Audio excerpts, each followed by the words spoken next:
Okay, I finally got around to doing that video on that time America launched a manhole cover in outer space with a nuclear bomb, and it turns out that's actually the lesser of two interesting parts of this story, because America also dropped a nuclear bomb on top of 6 people to prove that nukes were safe. Today we're talking about Operation Plumbob. The professional way to explain it would be to say that it is a bunch of nuclear testing that was carried out by the United States government in the late 1950s in the deserts of Nevada. However, in reality, it is more akin to the United States government dicking off with nuclear warheads in the desert like they're a bunch of rednecks on 4th of July with fireworks. Go shoot fireballs at him. But first, a word from our sponsor. Oh, Nicholas. Yeah. Is this my Father's Day present? Well, I do have a surprise for you. And what's that? Our credit cards are maxed out. I'm gonna need you to fix it. I'd like to go shopping. This video is brought to you by Henson's Shaving. Okay, here's the deal. Henson's is a family-owned machine shop that makes parts for the aerospace industry. There's literally parts on the Mars rover that these guys made, and one day they woke up and they're like, hey, we're just gonna make the most precise safety razor on the market. And this is it. This is all they sell. It comes in aluminum or titanium. If you want to pay extra, it comes with a little stand. And then they also sell the razor blades, so you have a one-stop shop, not because their razor blades are proprietary, because this thing will take any shaving razor blade on the market. You don't have to buy their proprietary cartridge. You don't have to sign up for their monthly delivery thing. No, you buy this one time and then you can put any 5-cent razor in it and shave for the rest of your life. So the product itself is fantastic, but more importantly, the company is awesome, because every time a YouTuber does an ad like this, they get sent a little media packet full of talking points, what to say, what not to say, and so on. Now, I'm not supposed to disclose this, but the brief that I got for Henson's basically said there is no script, do whatever you want, we trust you. Also, in the first paragraph, they said this, quote, if for whatever reason you don't get a good shave with our product, please let us know. If we can't help you, then don't endorse us. We think we've made one of the very best razors in the world. If you disagree, we'd rather not ask you for a non-genuine endorsement. So the razor's great, and this is the type of company that you actually want to give your money to. I'm gonna have a link for them down below. Let's get back to the video. All right. So please go check it out and support him. I think that's the best way we can support him, to ask you guys to go support him. Yeah, that's just the best way you can support him for now, right? Yeah. So welcome back to the channel, guys. We are here reacting on Operation Plumbob. A lot of people have been requesting this video, like, are you doing the video this week? Or today? Or today? And here we come with Operation Plumbob by the Fat Electrician. The chubby electron guy. Oh, thank you guys. Please, we are dropping videos on Patreon. Please go check it out. Please consider joining our membership. Consider subscribing. And if you cannot do all of this, we just ask of you, please watch at least half of the video. Yeah. And try to watch ads. It gives us quite a bit of dollars, and we use that to support ourselves. Thank you so much. Thank you, guys. Thank you. Look, you're looking beautiful. Thank you. Okay, let's go. Operation Plumbob takes place in 1957. There was a total of 29 nuclear explosions, and they were testing all kinds of different stuff. They had biomedical testing going on with pigs, seeing how radiation affected them and at what distance. Then they were covering the pigs with blankets, seeing what materials blocked the radiation, what materials didn't. They also conducted experiments on 18,000 US service members, basically having them dig a trench off in the distance and hide in it while they detonated a nuclear warhead to see how they held up. And then they had different buildings and structures built out of different materials, trying to see which building materials blocked radiation the best and which ones blocked them the worst. Now, when this started, all the bombs that were being detonated off the top of a tower or from a high altitude weather balloon. They were just detonating nuclear warheads into the open atmosphere. What could possibly go wrong, right? And the important context here is that it's 1957. The world became aware of nuclear weapons 12 years prior at the end of World War II, and a couple years after that, the USSR had their own nuclear weapons. We are well off into the Cold War, and nuclear hysteria is at an all-time high. So by this point in time, the American general public doesn't just understand that nuclear weapons make a really big boom, they also, to some degree, also understand radiation and nuclear fallout. So everybody kind of understands what's going on at this point. I mean, they've even got cartoon turtles teaching kids what to do in case a nuclear bomb gets dropped near them.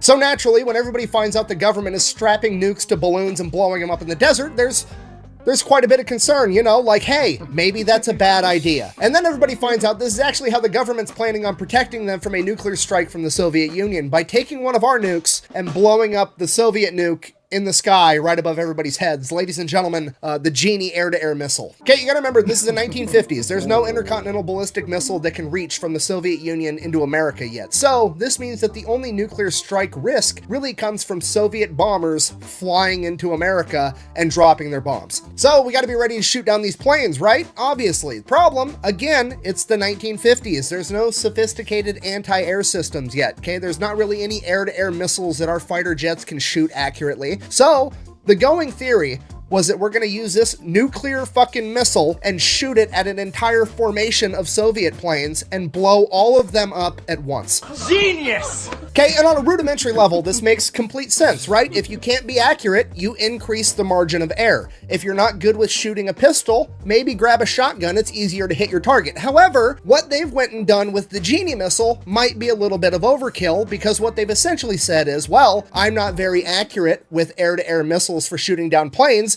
so instead, I've opted to create a spawn point for the fucking sun. So naturally, now everybody's absolutely terrified, and the government's like, guys, calm down. It's gonna be completely fine. There's no, you know what? I'll just prove it to you. Give me 5 volunteers and a camera guy, but don't tell him what he's doing. On July 19th, 1957, the United States government detonated a Genie air-to-air nuclear missile with a 1.5 kiloton warhead directly above the heads of 5 U.S. service members that volunteered to be there, and a camera guy that was not informed of what he was doing until a couple hours beforehand. I'm out. What? You cannot pull out of this. I'm pulling out. You're way too deep to pull out. I'm pulling out. No, you're not. You're leaving it in. I've been pulling out for years, son. And in your head, you're probably picturing like 5 dudes in hazmat suits with a welding mask on. No, it's literally 5 bros in their military uniforms standing in the middle of the desert with no glasses, making direct eye contact with a nuclear explosion while one of them is holding a sign that says Ground Zero, Population 5, because that shit's funny. We fell. What could be the meaning of that ground zero population 5? Those are 5 of them now. So they're standing under the detonation of a nuclear weapon. You know what that means? The radiation is crazy. Oh no. This is I did not know how unhinged this is. And it's getting way out of hand. The video is barely a few minutes gone, and the guys have taken things way above the surface. Oh yeah.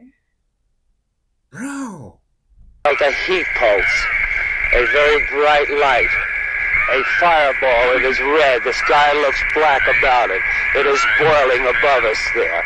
It is rapidly losing its color. There is the ground wave. It is over, folks. It is tremendous. Directly above our heads. It went. Okay, now let's just take a minute and appreciate the fact that you've probably just witnessed the most testicular fortitude ever captured on camera. Secondly, let's also admire the fact that the sign that says Ground Zero Population 5 is not only funny at face value, but it's hilarious that they only counted the 5 of them in the camera and not the cameraman himself, because even back in 1957, they knew that the cameraman never dies. I'm actually like Frodo Baggins. And out of respect for them being, to the best of my knowledge, the only 6 people that have ever volunteered to have a nuclear warhead dropped directly above their foreheads, I'm going to go ahead and read their names off. The cameraman's name is George Yoshitake, and the 5 service members are as follows: Colonel Sidney Bruce, Lieutenant Colonel Frank Ball, Major John Hughes, Major Norman Bodinger, and Don Luttrell. Apparently the cameraman, Mr. Yoshitake, had filmed a bunch of other nuclear tests in the past, and he thought that this was going to be no different than all the other ones, you know, where he's miles and miles away just filming a mushroom cloud, and he didn't know that they were going to be dropping the bomb directly above him until like a couple hours beforehand, and he was already there. After arriving to the test site, he was briefed on what was going to go down, and according to him, he was pretty much completely unfazed. He did not care at all, and he was 100% game to partake in this experiment, which I think we can all agree is gangster as fuck. This is what I picture. What did you picture? I walk in there like a fucking gangster. And then he goes on to live a normal life until he passed away in 2013 at the age of 84. And the other 5 service 2013. At the age of 84. Bro went head to head with a nuclear weapon and decided to live longer than most people do. What? something that you even think that you can just die instantly. But then, This is too American. wow. Members that were also involved in this experiment all lived full, happy lives. As far as I could tell, the youngest any of them passed away was 71, and the rest of them all lived into their 70s. And while it's great that they were all okay, the PR stunt itself wasn't really that effective because the general public wasn't swayed very much by it. They still wanted them to stop blowing up nuclear bombs all the time. So finally, the US government's like, fine, we'll stop blowing up so many bombs in the desert. And the American people are like, and above the desert in the atmosphere. Okay, fine. And above the desert in the atmosphere. And in the ocean. Fine. We won't detonate nuclear bombs in the ocean either. And that is the story of how nuclear testing finally came to an end. No, I'm just kidding. The government then decided to opt for the loophole, and they were gonna bore a 500-foot deep hole in the middle of the desert so that they could blow up a nuke underground, because nobody would be mad, because people were only mad about on the surface, in the atmosphere, and in the ocean. Surely, blowing one up underground wouldn't be that big of a deal, right? I mean, what could go wrong? Delete me! What are you doing? I already did the ad. Delete me is gonna do every episode from now on. Really? Yeah, Wait, how much are they paying? don't worry about it.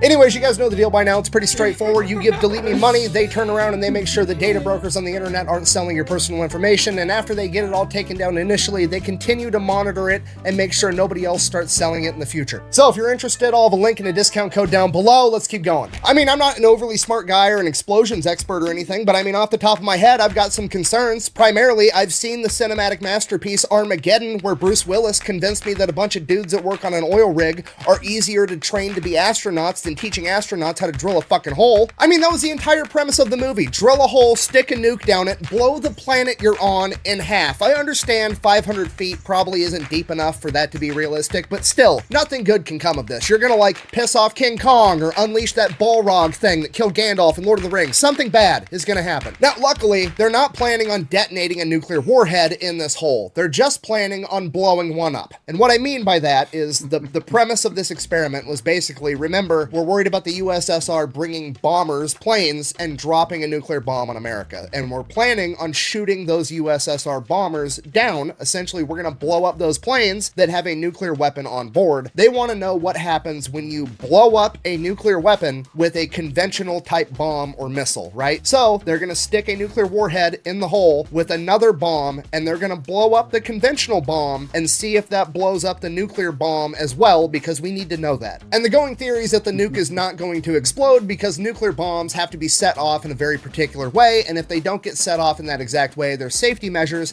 that are actually supposed to kill the nuke rather than set it off. But that's all theoretical, and there's only one real way to actually test it, right? You're gonna back up, grab a camera, yell World Star, and see what happens. So that's exactly what they do. July 26, 1957, they have the first underground nuclear test ever, known as Pascal A. Takes them all day to set it up. They gotta lower the device down this hole, they get everything ready, then on top of the hole, you know, in case the nuclear bomb does go off, they lower a 5-foot thick slab of concrete that weighs thousands and thousands of pounds. And then on top of the hole, they have some kind of lid. I'm not sure what material it was, they didn't say, but sitting on top of the lid, there was a bunch of sensing equipment, because remember, they're not expecting a big explosion, they're expecting a really small explosion, and they want to get as much data from it as possible, so they have like sensors and cameras aiming down the hole through this lid. And I will now let the head scientist in charge, Bob Brownlee, take the story from here. And I quote, "They finally got it down the hole, by my recollection, about 10 o'clock at night or so. There wasn't much time to go back to Mercury, go to bed, get up the next morning and shoot it.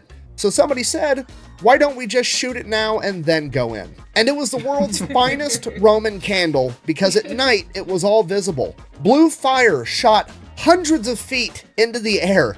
Everybody was down in the area, and then they all jumped up, jumped in their cars, and drove like crazy, not even counting who was there and who came out of the area." So the safety equipment didn't work. The nuclear part Jesus. These guys.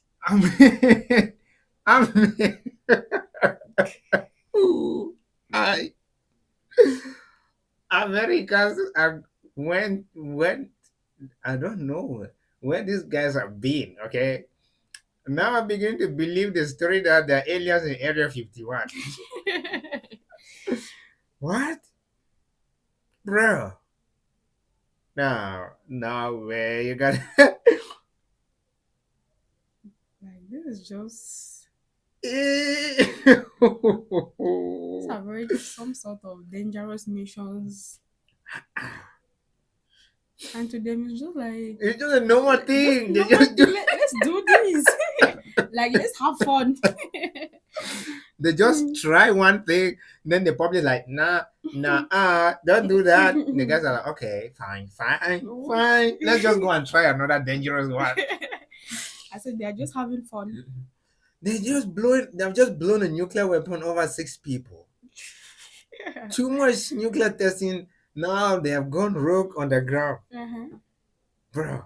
Went off, generating an explosion about 50,000 times bigger than they were anticipating. Apparently, the explosion was so large that seismic equipment from all over the world could sense this explosion. You know, seismic equipment being the shit they use to detect earthquakes. Another scientist that was present described it as, and I quote, "the biggest damn Roman candle you ever saw. It was beautiful. Big blue glow in the sky." And because of this, the United States government comes to the realization, okay, maybe underground nuclear testing isn't that great of it. I'm just fucking with you guys. They redid the exact same experiment like a month later, August 27th, 1957. And they didn't really change a whole lot about the experiment. They took the device, they stuck it down the hole, they put thousands of pounds of concrete directly on top of it, and then the only thing they did change was instead of whatever lid they were using before that they could like put sensors through and shit, they went and tried to control the explosion by getting a 2,000-pound manhole cover, and then they welded it shut over the top of the hole. They then took the best high-speed camera they could find and aimed it at the manhole cover, because if the safety device failed again, whatever happens to the manhole cover was, and I quote, scientifically interesting, aka they're just doing Mythbusters shit with DoD money. So they detonate the bomb, the safety device fails, the nuclear portion goes off, and in hindsight, what happened is when you have a nuclear bomb go off with thousands of pounds of concrete directly on top of it,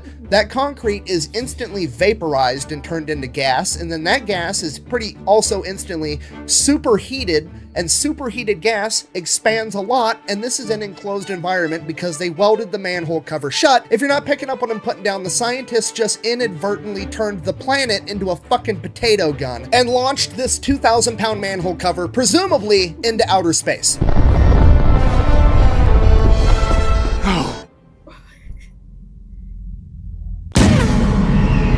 So all the scientists, being pros, start asking the question that everybody wants the answer to. How fast do you think that manhole cover was going? So they go to the high-speed camera. Okay, this camera is taking 1 frame per 1,000th of a second. Okay, it's a lot of fucking pictures. The manhole cover appears in 1 singular frame, and that is it. So because it was only captured by a single frame and not multiple frames, they can't calculate how far it was traveling over a period of time, so all they can calculate is the minimum speed that it would have to be going to only be captured by a single frame in the span of the camera shot. And the calculation they came up with was that manhole cover was moving at least 150,000 miles an hour. That is Mach 100 and what? 50,000. 100. Satellites in space are going at sometimes max 30,000, like 30, maybe 24,000 miles an hour. And it takes 90 minutes to go around the Earth. Imagine 150,000 miles an hour. Bro. Wait, let's get here from me. Let's hear from me first. 195. It is 195 times faster than the speed of sound. And the best part about all this is that this happened prior to Sputnik 1, meaning that if this manhole cover made it into outer space, it was the first man-made object to ever make it into outer space. It didn't make it into outer space. It would have burnt up in the atmosphere just like meteorites do. Oh shit, you're right. I completely forgot that every single meteorite that's ever come into the Earth's atmosphere is burnt up completely and never actually makes it to the ground. I'll be right back. I've got to go tell all the dinosaurs to stand up and quit being babies, because clearly they're exaggerating. Guys, too much. Are you understanding the sarcasm he's putting at all? He's arguing that people who say did not go out to space because it would have evaporated. Yeah. It means that they are insinuating that everything that has ever come into the atmosphere also evaporated, all of it. Because a few million years ago, there was a meteorite that entered the atmosphere and killed all the animals on the planet. So the Earth had to restart. So you can see the fossils of the dinosaurs. So he's like giving a sarcastic review of what those people say. That if that what I'm saying, he should go and tell those animals that were killed by meteorite to get up because they are not serious Yeah, they about are not dying. serious about their death.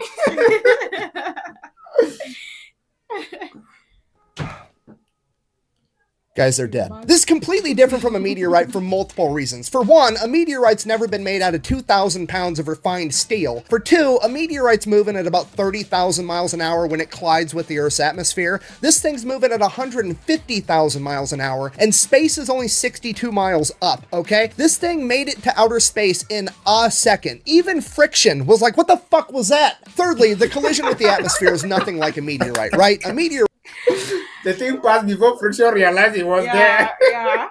I mean, like you're walking so fast, the road forgot to hold you back. This is serious. Like the friction with the air molecule was like, wait, somebody passed, something Yeah. passed. What the fuck is that? How the hell did you pass that quick? Meteorite is a rock traveling through the vacuum of outer space with no other forces acting upon it, and it collides with Earth's atmosphere, and then it gets slowed down and it gets burnt up, okay? The manhole cover isn't just moving at 150,000 miles an hour through the atmosphere. It is being propelled by a channeled nuclear explosion with all of the gases, aka the atmosphere behind it, also moving 150,000 miles an hour in the same direction. Yes, science! Okay, and just to be clear, I'm not saying that I'm correct. I'm simply saying I'm incredibly ill-equipped to answer this question accurately, and no offense, but there's about a 99.999% chance that you are too. So my verdict in regards to this manhole cover is going to be that it's still up in the air. There's a horrible dad joke. I'm sorry. Moving on. Now, fast forward, nuclear testing continued both underground, above ground, and in the atmosphere until 1963, when they signed a treaty with the Soviet Union and Great Britain that the only nuclear testing allowed was going to be underground. Now, fast forward again a couple of decades, and people's concerns over atmospheric nuclear bomb detonations turned out to be 100% legitimate because a ton of people ended up having elevated risks of cancer. Both the 18,000 soldiers that were present at Operation Plumbob had highly elevated likelihoods of developing leukemia and thyroid cancer, as well as thousands of civilians that were living in towns near the test sites. And I know what you're thinking, how come those people got cancer, but the guys that literally stood underneath a nuclear bomb as it was detonated didn't? Well, the way that nuclear radiation works is that it dissipates pretty quickly over like 2 to 3 days, and then it's completely gone. Which is why, like, all the old videos and protocols telling you what to do in case of a nuclear attack always told you, you know, duck and cover from the initial blast wave and then make your way inside and stay inside for like a week. After that, the radiation is decayed enough that it shouldn't hurt you. So the guys that were exposed to that bomb directly overhead were exposed to it for presumably 10, 15 minutes before they dipped and left, whereas a lot of these soldiers were exposed to repeated nuclear explosions over and over again, or these towns, the explosions would go up into the atmosphere and the radiation would be caught in the wind, and it would just carpet these towns with radiation for days over and over and over again over the course of years, hundreds of nuclear detonations exposing these people to radiation. But wait though, I used to think that when there's a bomb explosion, it kind of destroy the land and the soil. Sometimes even when people put to bed children in that same land, you discover that they maybe have some of the part of the body are there and some are not. So what was the case here? So what he's actually saying is that there's a difference between a hydrogen bomb and there's a plutonium bomb too. You understand? Nuclear weapons are not the same; they're different. So there are another one, like the one that they detonate. Some of them can contaminate the soil. There's a nuclear reactor that generates electricity. That one is more contaminative than a nuclear bomb, like this hydrogen bomb. So when it detonates, the radiation is pretty intense in the first few days, like 3, 4, 5 days, and then it quickly dissipates. You understand? So there are also different types of nuclear bomb, but these particular ones are more like they are safer when they detonate them in the atmosphere. Because from the stories I've heard, it used to kind of be like when there's a bomb explosion in a particular area, it's going to stay there like till. Yeah, forever. Like Yeah, it forever. contaminates the soil forever. Yes. Yeah, it depends on the nuclear bomb, and the first nuclear bombs were really contaminated. You know, it's most contaminative is a nuclear reactor, which generates electricity. But most of these are not as contaminative as a nuclear reactor meltdown. So once it detonates, the riskiest thing is the radiation and even the shock wave. The shock wave can easily kill you than even the radiation. But if you're exposed to the radiation now, you are exposed to more cancer. And then if Yeah, people, stuff like that. yeah, if people repeatedly get exposed to the radiation and then you begin to see people give birth to children that have all sorts of issues, Yeah, disorders. disorders. Yeah. So that's why it wouldn't contaminate the soil, but for the few minutes it's very contaminated. The riskiest part is the radiation in the first few minutes and then the shock wave. Okay, I actually asked because they talked about the first few 3 days, Yeah. 3 days before. Yeah. But if it is a nuclear meltdown, it goes for thousands of years. Like Fukushima in Japan, and then in Ukraine, I've forgotten the name. There's a nuclear weapon. There's a nuclear reactor that melted down in Ukraine, in the northern part of Ukraine, and that land will be contaminated for quite a bit of years, like thousands of years. Thank you. You're welcome. Now, fast forward like 3 decades to 1990, the United States government, with its infinite charity and outstanding moral compass, finally decides that they're going to Yeah, the nuclear reactor in Ukraine is called the Chernobyl nuclear reactor meltdown. Yeah, I remember. pass the Radiation Exposure Compensation Act, where they're going to pay these people that were wrongfully exposed to radiation due to their negligence. If you got cancer and you could prove that it was because of them, they would go ahead and they would give you $75,000 in one lump sum if you were a soldier on the ground, or if you were an innocent civilian just living your life in a town miles and miles away, they would give you $50,000. There's no other legal course that you could take. You can't sue them for more. You can't reject it. Just, here's what I'm going to give you. Fuck off. Wow, that sounds like a really good deal. How about I give you the finger? Okay, just so we're on the same page with this, the United States government takes your tax money, whether you want them to or not. You don't get an option. They're taking your money, okay? They then turned that money into radiation that they used to poison Americans with and give them cancer. Then, 30 years after the fact, they decided, you know what? We should make things right by giving the people that survived this long and can actually prove it was our fault, we'll give them like 50 grand. Bear in mind that 50 grand is also money that was tax money that they took. So they took your money, used it to poison you, and then to pay you off, they gave you some of your money back. I'm from the government and I'm here to help. Can you understand how absolutely crazy that is? Imagine somebody walked up to somebody on the street and was like, hey, give me all the money in your wallet or I'm going to throw you in a cage for years against your will. And you're like, okay, and you give them all the money in your wallet. They turn around, they go buy brass knuckles, come back, and then punch you in the face with the brass knuckles that they just bought with your money. And then they look down at you and they're like, oh, I really hurt you, my bad. And then they get into your pocket, find another $20 bill, pull that $20 bill out of your pocket, and then hand it back to you to pay you off for punching you in the face. It's never too early to learn that the government is a... Why would the government do that? I know. It's in search of building of weapons that sometimes the government become reckless. Yeah, but that was really unhinged to have done all those. And sometimes when people see situations or offers like this, they just want to use it like some sort of business kind of a thing. So thank God the government is no longer doing that. I hope they are not, but they might be running some projects we don't know. But we hope they are not doing such things. We hope so. Because we love America. So America, So please much. don't do anything that's bad. Yeah, I know it's not our advice that will tell them what to do, but we hope they are not doing anything as bad as that. Yeah. So let's get into it and keep going. greedy piglet that suckles on a taxpayer's teat until they have sore, chapped nipples. I gotta end this video. I feel radicalized.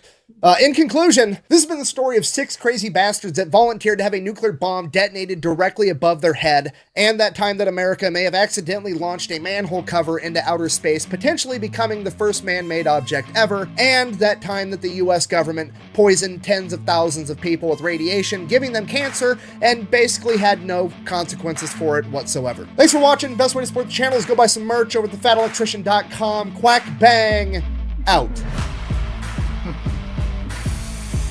government giving people cancer with zero consequences while trying to tell me I can't drink raw milk. I don't even want to drink raw milk. I'm just mad they think they can tell me I can't. Right, based. Yeah. Okay, I finally... And there you have it. And there you have it. We come to the end of this video. Oh, yeah. We were never expecting that. I have never seen this video. Even to watch a bit of it, I never did. Like, just to even watch the first few minutes. Normally, I go watch like maybe the first 2 minutes of a video before I react on it. This one, I did not, just because people kept asking. Like, I bet you guys knew what was in this video. Bro, that's huge. I bet there are some people that have watched up to and including this point. You look so beautiful and so handsome for doing that. Thank you so much. Thank you. We are grateful. Do consider checking us out on Patreon. We are going to also start posting sometimes our vlogs, our area on Patreon. Yeah, I think that would be nice, right? Yeah. And then special videos that get copyright on YouTube, we might post it on Patreon. We don't know. And then for you guys to go check it out. And we are going to post the 5-finger dead punch. They say what? Other side of heaven. I don't know again. But they say like that, the 5-finger dead punch. That one. We have posted that. We are going to post the video. The other one is already posted. Angel Flight. And there were two videos are really hard. On Saturday. Yeah, I think it was done on. I mean, when are we going to post the next video on the Patreon? Will it be on Saturday or Sunday? Saturday or Sunday. So just check out. We will leave the post on the community post. Check it out in the community. We will let you know when we post it. Okay. And so, thank you guys. Thank you so much. That was huge. So huge. God bless America. I got around to doing that video